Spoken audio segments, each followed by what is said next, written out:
Amén, amén. Gloria a Dios. ¿Cómo me escuchan, hermanas? Como dijera mi hermanita Sonia, deme un amén si me escucho bien, por favor. Muy bien, fuerte y claro. Gloria a Dios. Bienvenida, hermana Sonia. Gracias por esa oración poderosa de comienzo.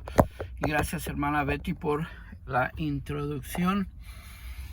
Así que vamos a empezar entonces. Bendito Padre, en el nombre de Jesús, te doy gracias también por el privilegio que me das de compartir tu palabra. Porque de verdad es un privilegio, Señor, porque no lo merezco, porque soy un tremendo pecador. Pero todavía no me has desechado, Señor, por tu gracia, por tu misericordia.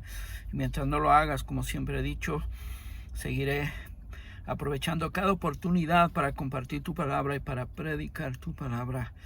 En el poderoso nombre de Jesús. Amén, amén y amén. Bueno, entonces, el día de hoy vamos a estar, seguimos con los temas específicos, como bien lo dijo la hermana Betty.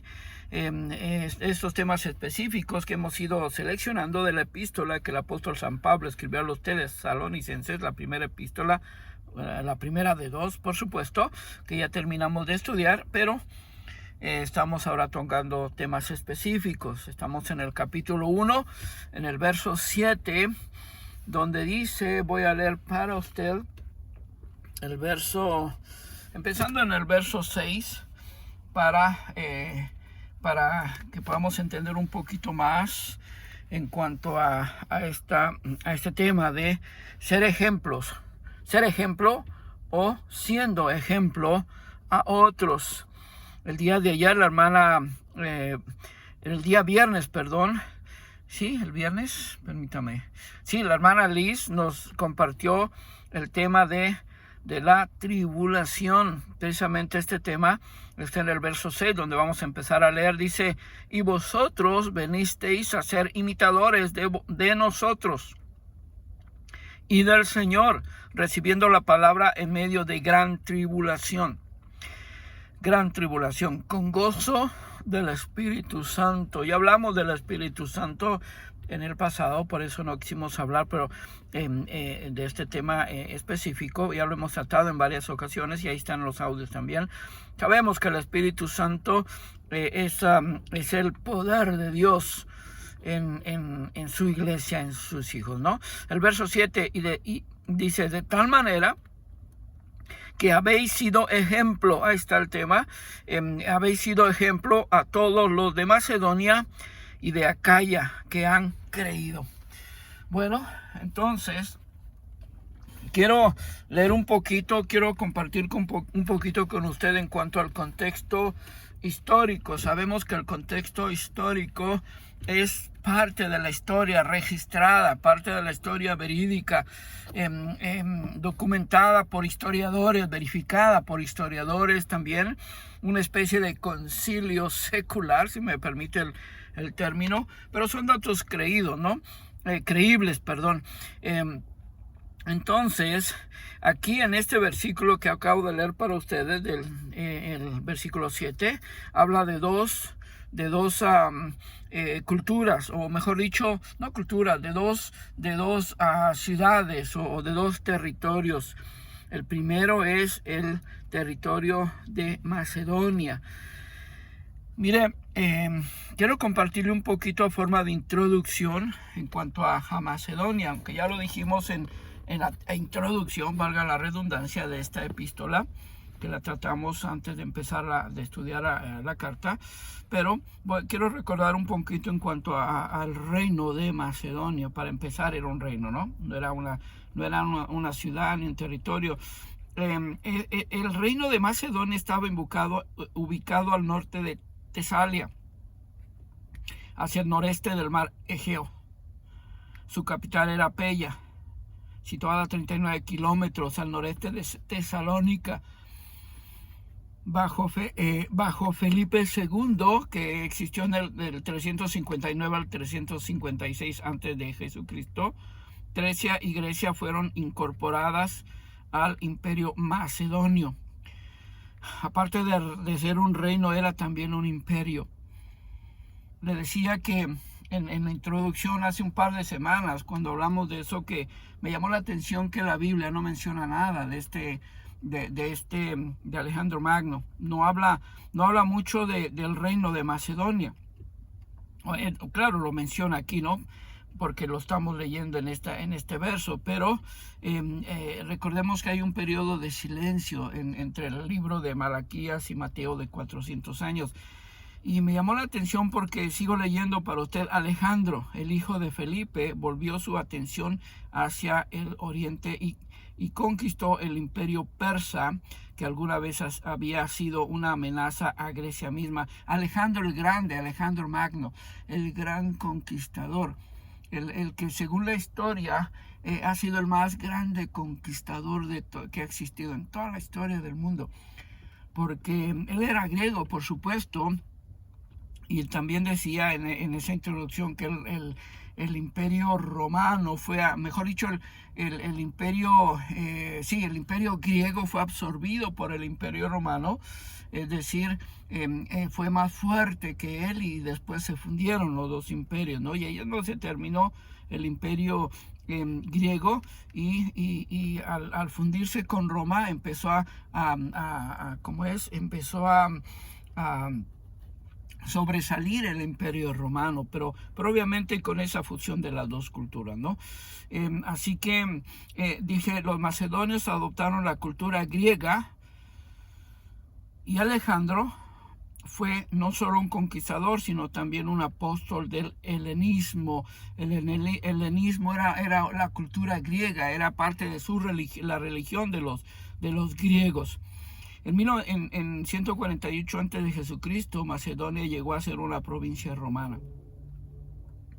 El apóstol Pablo ministró en muchas ciudades macedonias, incluyendo Neápolis, Filipos, Anfípolis, Apolonia, Tesalónica, la capital de Berea, entre muchos otros datos, ¿no? Ahora, ¿por qué le estoy leyendo esta información histórica? Porque aquí el apóstol Pablo menciona a la iglesia de Filipos. Decíamos que era una iglesia joven, pero ya convertidos, obviamente, ya eran hijos de Dios, y le está diciendo de tal manera que habéis sido ejemplo a todos los de Macedonia.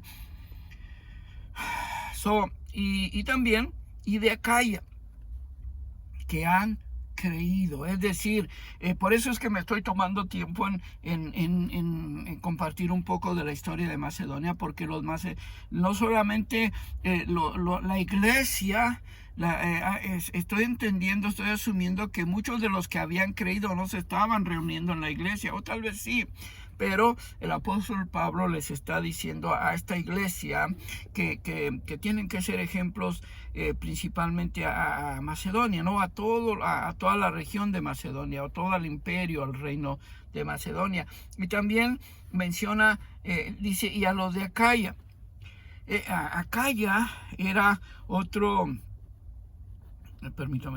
era otro reino, u otra población griega, que también está mencionando, y al parecer también tal vez no solo se habían convertido, permítame, se me perdió la información, creo que aquí está.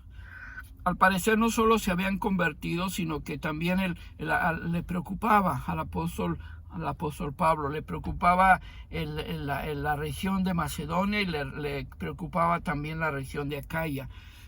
Mire, por ejemplo, dice esta información desde Acaya. Acaya, en tiempos de Homero, Acaya designaba toda la Grecia habitada por los aqueos. Sabemos que Homero fue un gran filósofo griego. Quiere decir que era una cultura muy antigua. Pero como dije, se acabó cuando surgió el Imperio Romano. Dice, por un tiempo designó solo una franja costera a lo largo de la costa del sur del Golfo de Corinto. Cuando Grecia cayó en manos de los romanos, lo que le acabo de decir, en el siglo II a.C., el territorio fue anexado a la provincia de Macedonia en el 146 a.C. Pero en el 27 en el año 27 a.C. se organizó como provincia separada. Por tanto, en tiempos del Nuevo Testamento era una provincia romana, es lo que le estoy diciendo. La cultura griega, el territorio griego ya no existía más. Había sido absorbido, porque sabemos que los romanos era el imperio naciente, era el imperio que estaba conquistando todo. Hablábamos la semana pasada en cuanto al apostolado. Y le decía que el término apóstol era un cargo político precisamente nacido de la cultura romana, que mandaba a sus gobernadores a las tierras que conquistaba y los plantaba ahí para que gobernaran. Eso era una clase de apostolado. Después, cuando vino Jesús, para darle un uso a ese cargo que ya era bien entendido, lo adoptó para los apóstoles. Entonces, sigo leyendo, y estuvo donde iba. Por tanto, en tiempos del Nuevo Testamento era una provincia romana. En el 15 después de Cristo se le anexó otra vez a Macedonia y estuvo bajo un administrador imperial hasta que Claudio, que era un emperador romano, restableció la provincia al Senado en el 44 después de Cristo.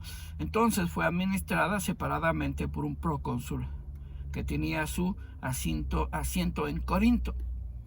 Dentro de sus límites estaba toda la iglesia al sur de Tesalia. Pablo fue a Acaya por primera vez en el año 51 después de Cristo, durante su segundo viaje misionero, y visitó las ciudades de Atenas.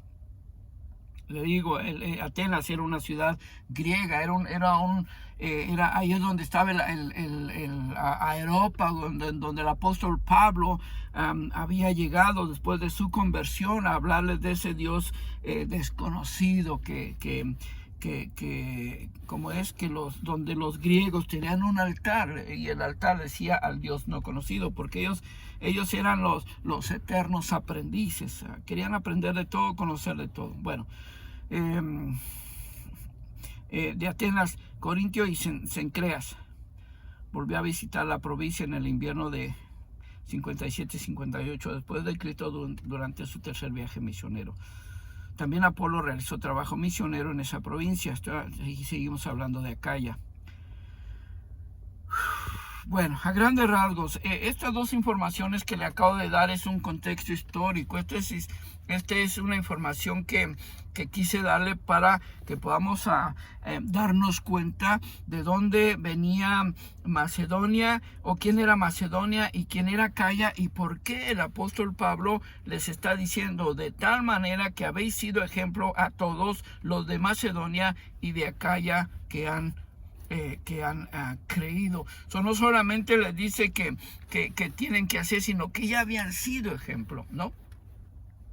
Entonces, ahora, estas dos culturas que le acabo de mencionar en cuanto a una información histórica, ya habían creído, porque lo dice el texto, ¿no? Lo que también ya lo dije al principio. Ahora, amigos, hermanos, principalmente los hermanos, los que somos ya hijos, los que ya pasamos de creación a hijo, nos toca ser ejemplo no solo a los que ya han creído, sino a los que no han creído, a los inconversos. Son dos cosas, hermanos, amigos. Principalmente les hablo a los hermanos en Cristo, los que ya hemos creído, porque el tema es ser ejemplos. Ser ejemplo a otros. ¿Ejemplo de qué? Bueno, ejemplo cristiano. Así como Pablo dice que esta iglesia de Tesalónica fue ejemplo a los de Macedonia y los de Acaya. Pero yo no me había dado cuenta que decía que ya han creído. Entonces nosotros como ministros, como hijos de Dios, como hermanos en Cristo, tenemos que ser ejemplo en esas dos áreas, no solamente a los que ya han creído, que son nuestros hermanos, sino a los que no han creído. Mire, tenemos una doble labor que hacer. Yo solamente, cuando yo vi el texto, yo no había caído en la cuenta de eso. Yo estaba creyendo que solamente teníamos que ser testigos, o ejemplos, que al final es un sinónimo. Ser testigo es un sinónimo de ejemplo. Yo había creído que solamente teníamos que ser ejemplo a los inconversos, porque ese es una de las principales motivos o razones del evangelio, ¿no? De la buena nueva de salvación. Que más personas inconversas vengan a la conversión, pasen de creación a hijo, para que nadie se pierda, como decíamos hace 2 semanas, ¿no? En cuanto al tema, porque Dios no quiere que nadie se pierda. Entonces, me llamó la atención que tenemos esa doble labor. Tenemos que ser ejemplo a los que ya creyeron y tenemos que ser ejemplo a los que no han creído. Mire qué gran cosa. Ahora, estuve investigando en cuanto no sé por qué se me vino, bueno, tuvo que ser Dios que me guió en esa dirección en cuanto a tenemos que ser ejemplo de los que ya han creído, pero los que ya han creído o los que ya hemos creído, hermanos, les hablo ahorita a los hermanos, a los ministros, a los hijos, a los servidores. Los que ya hemos creído estamos en diferentes etapas de crecimiento espiritual, así como los que ya han creído. Acá es una comunicación de 2 vías también, como decíamos la otra vez, porque es una comunicación de mí para los que me rodean, o de usted para los que me rodean. Le hablo a Betty, le hablo a Sonia, le hablo a Roberto, le hablo a Liz. Nosotros tenemos que ser ejemplos para los que ya han creído, y que le quiero hablar de 2 etapas del crecimiento espiritual. Todos, hermanos, amigos, una vez que ya creímos, ahorita me voy a enfocar en los que ya creímos o en los que ya creyeron, y me voy a excluir por un momento porque yo tengo que ser ejemplo para ellos. Nosotros, hermanos, los que estamos aquí, los que servimos en esta iglesia, tenemos que ser ejemplo para los que ya han creído. Olvídense ahorita de un poquito de los que no han creído. Tenemos que ser ejemplo a los que ya han creído, porque es lo que está recomendando Pablo. Y decíamos que la mayoría de la palabra tiene aplicación permanente. Es decir, tuvo uso hace casi 2000 años y sigue teniendo ahora en nuestros tiempos como iglesia. Son nuestra responsabilidad de ser ejemplo. Entonces, le quiero hablar de esas de 2 etapas del cristianismo. Encontré muchas etapas, 3, 5, hasta 7. Pero para no ocupar mucho tiempo, disculpe, tengo que agarrar una pastilla porque ya me está dando la tos y no me gusta una pastilla para la tos, ¿no? Bueno, para la tos no, para mí, pero para atacar la tos. Entonces le quiero compartir, le quiero hablar de 2 etapas del cristiano. Nosotros mismos podríamos estar en esas 2 etapas, que no deberíamos, al menos los que ya tenemos bastante tiempo de habernos convertido. Estoy hablando de 10, de 5, de 20, de 30 años de convertido, de 4, de 3 tal vez, de 2, no sé. Ahora, ¿por qué hago énfasis en esto? Porque sabemos que esta era una iglesia joven. Pero a pesar de ser una iglesia joven, el apóstol Pablo ya les está diciendo, de alguna manera, mire, les está dando las gracias, porque dice, de tal manera que habéis sido ejemplo. No dice de tal manera que tienen que ser ejemplo. Dice, de tal manera que habéis sido, o sea, ya habían sido ejemplo, o seguían siendo ejemplo, estaban siendo ejemplo, ¿no? A pesar de que era una iglesia joven. Pero bueno, déjeme entonces entrar a esas etapas del crecimiento espiritual en cuanto a los que ya creímos, ¿no? La primera etapa es la niñez espiritual. Quise buscar el término teológico porque sé que lo hay, creo que es nephew. Creo que el nephew es el niño espiritual y no me pude acordar de la otra etapa, pero no me dio tiempo o no lo encontré, porque hay términos teológicos que se usan para estas etapas. Sin embargo, encontré la primera etapa es la niñez espiritual. En esta niñez espiritual, el niño espiritual, el recién convertido, comienza con el interés por conocer la palabra de Dios. Es sensible a todo, muy fácil se le puede dañar. A eso, ahí es donde nosotros, los que ya tenemos bastante tiempo de haber sido convertidos, amigos, hermanos, hermanos, tenemos que tener mucho cuidado, tenemos que ser prudentes, tenemos que tener tacto en cómo les hablamos, cómo nos comportamos delante de ellos. El apóstol Pablo decía, voy a parafrasear porque no me sé el texto, les decía, ¿no? que tengamos cuidado si para el inconverso o para el recién convertido es ofrente a comer carne, pues no comamos carne delante de ellos. Aunque para nosotros no nos dé, es una comparación gráfica, ¿no? Porque dice que es sensible a todo, muy fácil se le puede dañar. ¿Por qué? Porque está recién convertido, es un niño espiritual. Debemos cuidarles también, en ese sentido, en que tenemos, el apóstol Pablo le decía el sábado les compartía de un santo de la doctrina católica, San Agustín, que decía, predica en todo momento y si es necesario, habla.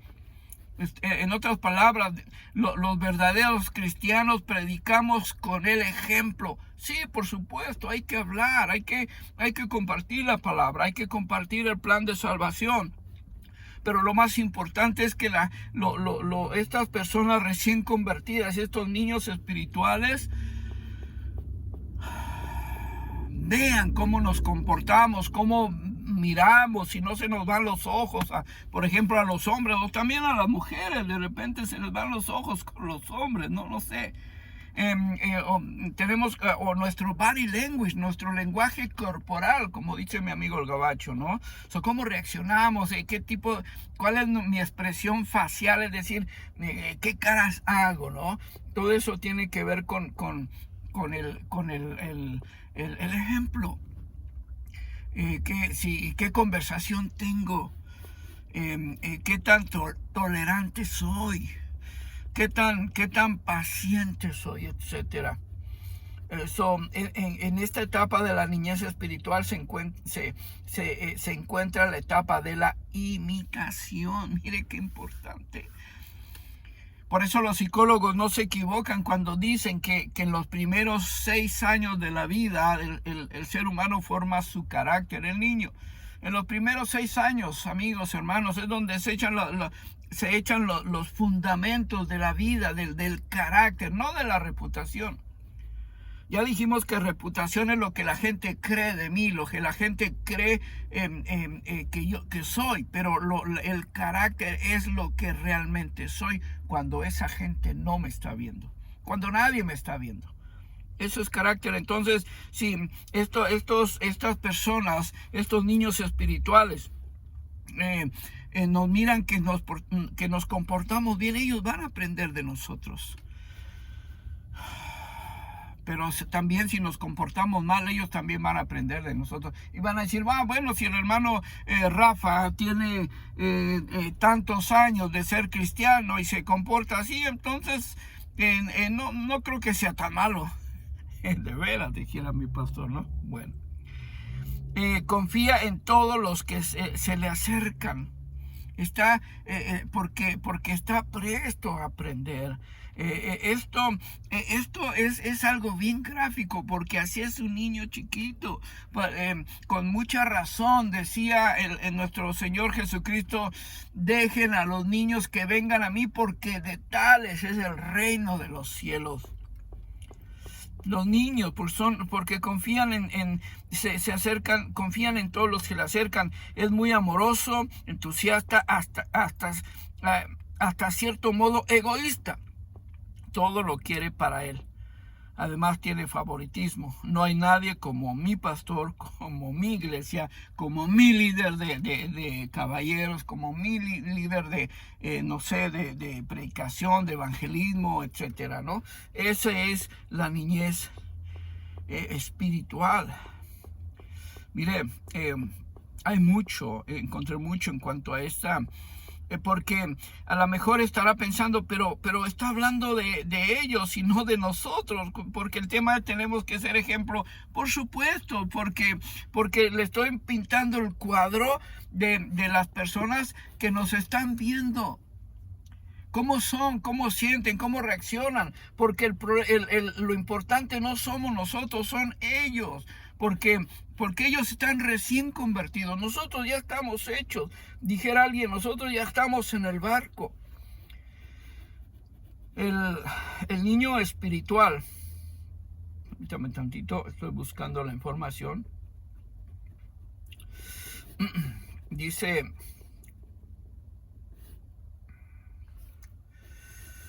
Un momento, acá está.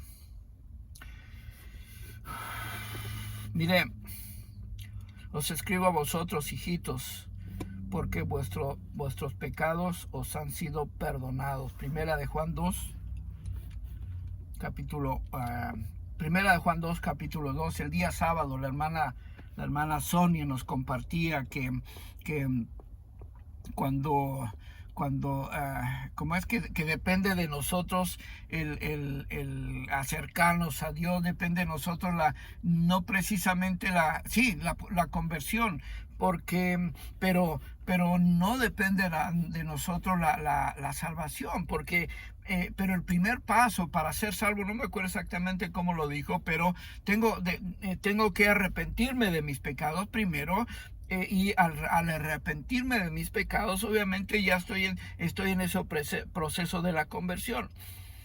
Pero, ¿cómo sé que mis pecados son perdonados? Bueno, aquí está la cita. Os escribo a vosotros, hijitos, porque vuestros pecados han sido perdonados. Ahora, el apóstol Pablo usa esta expresión de diminutivo. Hijitos, como niños chiquitos, ¿no? Mire, el término hijito se refiere a niños pequeños. Y si hay algo que los niños saben hacer muy bien es tropezar y caer. Lo que él estaba diciendo. Si nosotros no les enseñamos bien, si nosotros no somos buen ejemplo, entonces van a aprender mal y se van a caer. Y el tema del día sábado creo que tiene que ver con esto que estoy diciendo, porque decía la hermana Sonia, arrepentíos y convertíos. Pero si nosotros como líderes, como ministros, como hermanos que ya tenemos bastante tiempo de habernos convertido, no les damos un buen ejemplo, porque créalo, hermanos, los recién convertidos nos están viendo. Acá dice que son imitadores, o le acabo de decir que son imitadores. Pero entonces, como dije, se van a caer y tropezar muchas veces mientras no les enseñemos bien, hasta que aprendan a caminar. Necesitan que alguien les recoge, seque sus lágrimas, vende sus rodillas desolladas y se les asegure que caerse no significa que jamás caminarán o que no son parte de la familia. También al ser ejemplos vamos a ser consoladores también de ellos.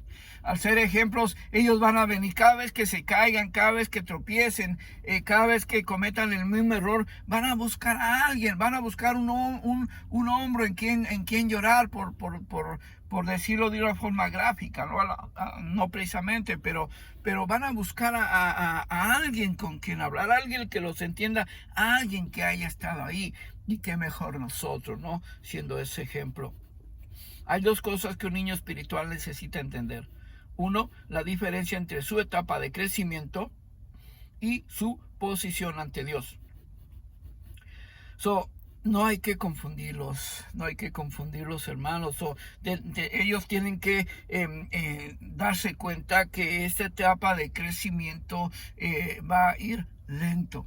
Hemos dicho también que una vez que nos convertimos, todos entramos a un proceso de reconstrucción o de restablecimiento. Todos. Una vez que nos convertimos, y ese proceso a veces es muy lento para algunos de nosotros, y ese proceso, cuando es demasiado lento y no tenemos un buen ejemplo, un buen guía, una buena persona que nos vaya ayudando, se nos va a hacer difícil, o hasta a veces se van a desanimar, y puede ser que se alejen, ¿no? Ahora, confiar en la obra completa de Cristo es la única cosa que justifica delante del Señor. Desde ese momento eres un hijo suyo completamente aceptado y redimido, así como Él te ve. Si olvidas esto, tendrás muchos problemas, porque cada vez que caigas, el diablo te hará dudar de tu salvación. Otra vez, esa persona que esté en una situación así, que sea recién convertido, necesita voltear los ojos a alguien. Porque si se ve solo, va a ser muy difícil. El perdón que recibes cuando naces de nuevo es un acto judicial de parte de Dios, haciéndote un miembro íntegro de su familia. Por otra parte, el perdón que recibes diariamente es un hecho de relación. Suponte que no metas unos números incorrectos en tu calculadora. Este es un ejemplo, ¿no? En tu calculadora. Entonces, ¿qué es lo que haces? Pues bien, tienes un botoncito que dice cancelar, que te permite borrar el error y comenzar de nuevo. Esto es lo que la sangre de Cristo hace por ti. El arrepentimiento te concede pasar por encima del pecado, causando el perdón del Señor para que el flujo de su gracia continúe. Lo que nos decía la hermana Sonia el día sábado en cuanto al arrepentimiento. Pero otra vez todos hemos estado en esa etapa del crecimiento cuando nos convertimos a Cristo. Y estoy seguro que cada uno de nosotros aquí presentes, que tenemos ya tiempo, tuvimos a alguien con el cual íbamos o corríamos o llorábamos o nos desahogábamos. Al menos le decía a mi hermana Betty antes de empezar el estudio que es importante hablar con alguien. Es importante en términos psicológicos, se llama catarsis. La catarsis es el desahogo del alma. Es decir, todo el estrés, todo la frustración, la ansiedad, el cansancio que ella ha tenido en un día, como en el día, con problemas, con situaciones difíciles. También lo decía la hermana Sonia el sábado, no se van a terminar, porque Jesús no nos dijo que iba a ser fácil, pero sí es importante, es más fácil cuando tenemos a alguien que nos entiende, que ya pasó por esa etapa de crecimiento. La segunda etapa, para no ocupar mucho tiempo, es la adolescencia. Por supuesto, la adolescencia espiritual. Mire, esta es una etapa de turbulencia. Alguien dijo que adolescencia significa adolecer. Y todos también cronológicamente estuvimos en esa etapa. Estoy hablando cuando éramos adolescentes, ¿no? Todos pasamos por ahí y sabemos que es una etapa de turbulencia. La vida está llena de problemas. Esa es la segunda etapa del crecimiento espiritual también, porque no solamente la etapa física, porque es cuando empezamos a tener cambios hormonales, es cuando empezamos a tener cambios físicos, es cuando la voz nos empieza a cambiar, nos empieza a salir bello a los dos, a los hombres y a las mujeres, nuestros estados de ánimo empiezan a cambiar, algunos los hombres nos volvemos a lo mejor más violentos, más intolerantes, más impacientes, o a lo mejor también las mujeres, pero esa es una etapa de turbulencia. Lo mismo pasa en la etapa, en el aspecto espiritual.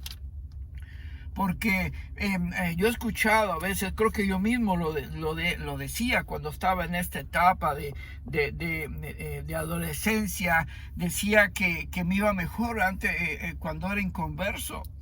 Decía que parece ser que los problemas se arreciaban en vez de disminuir. Parece ser que el diablo o sus demonios me atacaban con más constancia. Era terrible. Pero repito, siempre tuve a una persona con la que corría y hablaba y me desahogaba y me escuchaba y me entendía. Ese es un buen ejemplo, porque si esa persona no quisiera escucharme, simplemente me hubiera dicho no tengo tiempo, o imagínense si esa persona a la que yo miraba, ahora estoy hablando me estoy poniendo como ejemplo, pero sé que todos hemos pasado por esa etapa del crecimiento espiritual. Y imagínense si yo no tuviera a mi derredor, todos, porque la mayoría de nosotros cuando pasamos por esta etapa de la adolescencia espiritual estamos en una iglesia física. La mayoría ahorita a raíz de la pandemia es como nosotros existimos, esta iglesia virtual. Aquí estamos, solamente nos podemos mirar a través de la distancia, a través de la cámara, podemos hablar por supuesto, pero no estamos físicamente, no podemos abrazarnos, no podemos besarnos, como también hablamos la semana pasada del ósculo santo, sin malas intenciones, por supuesto, especialmente como es un ósculo santo de saludo, por supuesto, pero esa clase de roce físico es importante cuando estamos en esta adolescencia espiritual. Necesitamos que alguien nos mire a los ojos, saber que nos está poniendo atención, saber que nos está entendiendo. Es más, en otras palabras se llama empatía, que sufre con nuestro dolor, que ríe con nuestra alegría, etcétera, ¿no? Entonces, en esta etapa de la adolescencia espiritual, no se somete, ¿sí? Empezamos a veces a reclamar, a preguntar, a cuestionar, dice mi amigo Gabacho, de question. Es machista, bueno, no sé si realmente sea el término correcto, cree que lo sabe todo, los demás están equivocados, más que machista, creo que es soberbia eso, ¿no? Es impaciente, todo lo mide por la diversión, inseguro, informal, todo lo hace a medias. Es muy débil, se mete en problemas muy fácilmente. Esto se da mucho en las iglesias, con los jóvenes, amigos, hermanos, en las iglesias, como dije, presenciales. Y es cuando, tristemente, en esta etapa es cuando muchos jóvenes cristianos se alejan de la iglesia. Dije de la iglesia, no de Dios. Porque aunque aparentemente son absorbidos por el mundo, por la corriente del mundo, por los amigos, etcétera, pero ellos ya fueron creados en la palabra. Dice la palabra, precisamente, creo que es uno de los proverbios, uno de los salmos: instruye al niño en mis caminos, y aun cuando fuera grande no se apartará de él. Cuando dice no se apartará de él, está hablando de salvación, está hablando de que nadie arrebata de su mano lo que ya es suyo. Pero como también decía la hermana Sonia el día sábado, y lo hemos dicho mucho nosotros, no vale la pena vivir una vida miserable siendo ya cristianos. pero a veces es necesario pasar por esta adolescencia espiritual para poder valorar de dónde estábamos y dónde tenemos que regresar. Estas dos etapas del crecimiento espiritual tienen que ver con los ya convertidos. Y es a lo que se está refiriendo el apóstol Pablo, a los que ya se han convertido. Pero hay otra etapa, la etapa de la madurez espiritual. Bueno, esa etapa la voy a tocar al último, para casi al final del estudio, porque esa etapa de la madurez espiritual, amigos, hermanos, tiene que ver con todos. No solamente para los que tenemos que ser ejemplo, sino para nosotros mismos. Nos sirve como fundamento, como soporte, para que precisamente podamos ser ejemplo, podamos ser modelos a la gente, repito, no solamente a los que ya se convirtieron, sino a los inconversos, porque ese es el otro campo de acción en los que le dije que tenemos que trabajar. Ya le hablé de los conversos, ahora le quiero hablar un poco de los inconversos, porque aquí es donde más debemos ser ejemplo. ¿Sabe qué? No, le voy a hablar de una vez de esta etapa de los adultos espiritualmente hablando. Porque esta etapa es la que nos va a dar las herramientas, no solamente para seguir siendo ejemplos para los que ya se convirtieron, sino para los que no se han convertido, los inconversos. Miren, la tercera etapa del crecimiento espiritual es la madurez espiritual. En esta madurez espiritual posee paz. Hemos hablado tanto de la paz de Dios, ¿verdad? La paz de Dios que sobrepasa todo entendimiento. Esa paz que tenemos, esa serenidad que tenemos, esa fortaleza que tenemos cuando vienen situaciones difíciles, adversas, problemas, crisis, accidentes, enfermedades. Pero tenemos una serenidad que a veces a la gente les sorprende, no solamente a los hermanos recién convertidos, a los adolescentes o a los niños espirituales, sino a los inconversos. Se sorprenden que tengamos paz en medio de la tormenta. Hay una hermosa alabanza que se llama así precisamente, paz en medio de la tormenta. Dice, puedes tener paz en la tormenta. Podemos tener. ¿Por qué? Porque es esa paz que Dios, que sobrepasa todo entendimiento. Y esta paz solamente la da la madurez espiritual, a través de la cual podemos ser ejemplo, modelo para las personas inconversas. En esta paz, en esta etapa de la madurez espiritual, hermanos, toma las cosas con calma, posee convicciones. O sea, esa palabra de convicción, yo la aprendí hace muchos años, casi recién convertido, y entendí que una convicción la palabra convicción viene de convicto, de estar preso.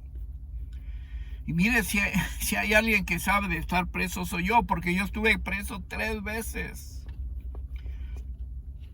Y es terrible estar allá adentro. No puedes ir a 4 veces, creo. No puedes hacer lo que tú quieras. Obviamente no puedes salir a ningún lado. Estás ahí adentro. Mientras estás ahí adentro, estás limitado. De ahí viene la palabra convicción. Y precisamente en la mañana hablaba con alguien de la fe. Porque fe, Hebreos 11:1 dice, la certeza de lo que se espera, la convicción de lo que no se puede ver.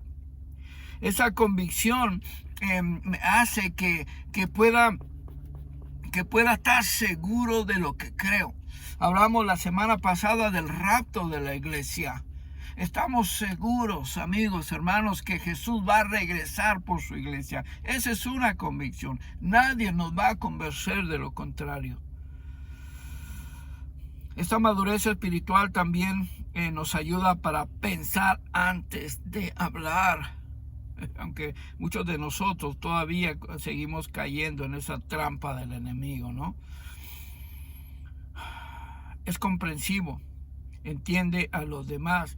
Escuchamos, aprendemos a escuchar, sobre todo cuando alguien está cargado, sobre todo cuando alguien no me está pidiendo un consejo, no me está pidiendo una solución, solamente se quiere desahogar, quiere hacer esa catarsis que le decía hace un momento, ¿no? Para descargar para descargar su alma. En esta etapa de la madurez espiritual es responsable por sus compromisos, es estable y no se mueve fácilmente de su forma de creer. La convicción otra vez. Creemos que Jesús murió por nosotros. Creemos que Jesús era divino. Creemos que Jesús estuvo aquí en la tierra, porque además hay documentos históricos que lo confirman. Creemos que Jesús tenía el poder, todo el poder para su paso por esta tierra y para poder soportar todo lo que soportó por mí. Creemos que a través de creer en Jesús somos salvos. Creemos que no nos vamos a perder, ya no nos vamos a perder. Esas son convicciones.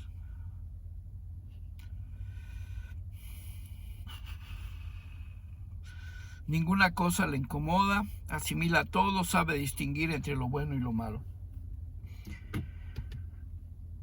De esa manera vamos a ser ejemplo, no solamente para los recién convertidos, o los niños o los adolescentes espirituales, sino los inconversos. También el día viernes me llamó mucho la atención el estudio que dio la hermana Liz, porque nos dio, mire, de una sola palabra. Estaba escuchando el audio en la mañana y de una sola palabra, de la palabra tribulación, nos dio como 5 sinónimos, No me pregunten por ellos porque no me acuerdo, pero están en el audio. No me crea, escúchelo. 5 sinónimos de una sola palabra. Bueno, esta palabra permítame, ya ni siquiera me acuerdo. De ejemplo, esta palabra de ejemplo también tiene algunos otros sinónimos. ¿Qué es un sinónimo? Bueno, una palabra que significa lo mismo. Por ejemplo, modelo. Y mire, hay una jerarquía divina, hay un nivel, decía mi hermano Gustavo, hay niveles de ejemplo, hay niveles de modelo. El primer modelo fue Dios, el Padre. Todo lo que yo quiera saber de Dios está en el Antiguo Testamento de Yahvé, de Jehová. Bueno, algunas versiones de la Biblia le llaman Señor, pero también a Jesús también se le decía Señor, ¿no? Entonces, pero ese es la primera escala, o el primer nivel de ejemplo o de modelo. Dios el Padre, sabemos que es misericordioso, sabemos que por su gracia estoy vivo. Ya dije que misericordia es lo que no merezco. Me da lo que no me da lo que merezco. Eso es misericordia, y por su gracia estoy vivo, es decir, me da lo que no merecí, no me da lo que merezco y me da lo que no merezco. Es amor, y muchos otros atributos que tiene, ¿no? Que no comparte con nosotros, ¿no? Pero que a través de esos atributos sabemos que es el Todopoderoso, es el Omnipotente, es el Omnisciente y es el Soberano, principalmente 4 de 7, pero ya no me acuerdo los otros 3. Y en el Antiguo Testamento hubo modelos, hubo ejemplos de personas que imitaron a Dios el Padre. El primero que viene a mi mente fue Noé. Que dice la palabra de Dios en Génesis, que es el único que halló gracia delante de Dios. Es decir, era el único que caminaba con Dios.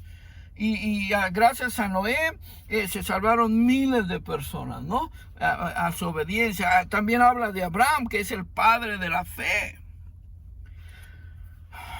Son modelos.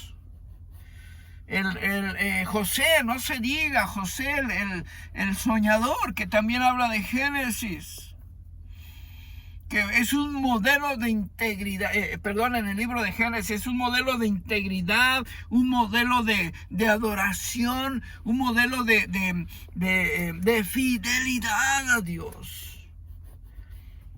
Y no se diga Daniel, el que escribió para muchos teólogos el Apocalipsis del Antiguo Testamento, que también ya estudiamos.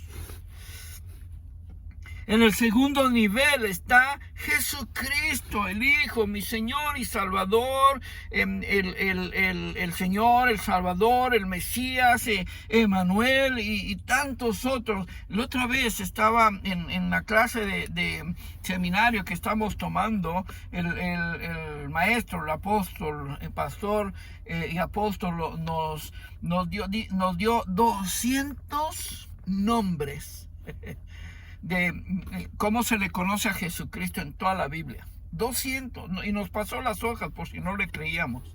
Imagínense, ahorita nada más le acabo de dar 2. El Hijo, el Salvador, el Señor. 3, 4, Emanuel.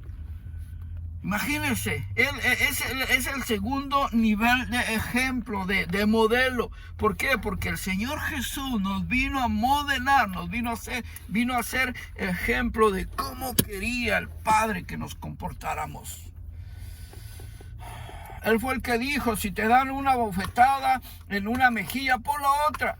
Si te piden que hagas un favor hazle a 2 favores. Si te piden prestado, dale doble lo que te pidan.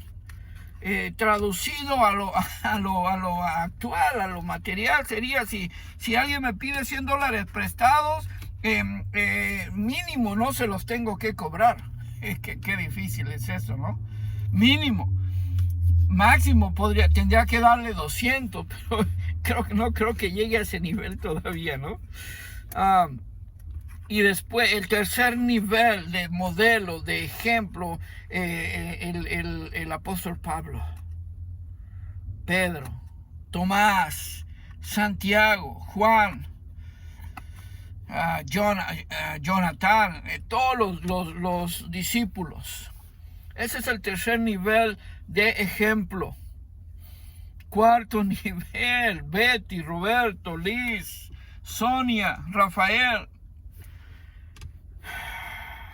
Nosotros, hermanos, amigos, estamos llamados a ser ejemplo, a ser modelo, porque ya lo fuimos, porque haciendo referencia al texto, donde el texto de referencia dice otra vez, de tal manera que habéis sido, ya hemos sido ejemplo para otros, hermanos. Ya hemos sido ejemplo, gracias a este ejemplo, a esta vida donde tratamos de hacer todo lo posible por agradarle a Dios.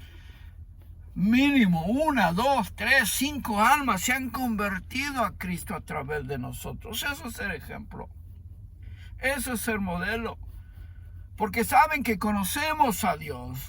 No solamente creemos en Dios. También hablaba con mi hermana Betty antes de empezar la transmisión y le decía, yo siento pena de personas que dicen que creen en Dios, pero llevan una vida terrible. Drogas, alcohol, promiscuidad, cigarro, violencia, malas palabras, otras palabras son obscenos, vulgares y groseros, y al final dicen, pero gracias a Dios que estoy bien, de veras, dijera mi pastor. Está bien, creen en Dios, no estoy criticando, pero no lo conocen.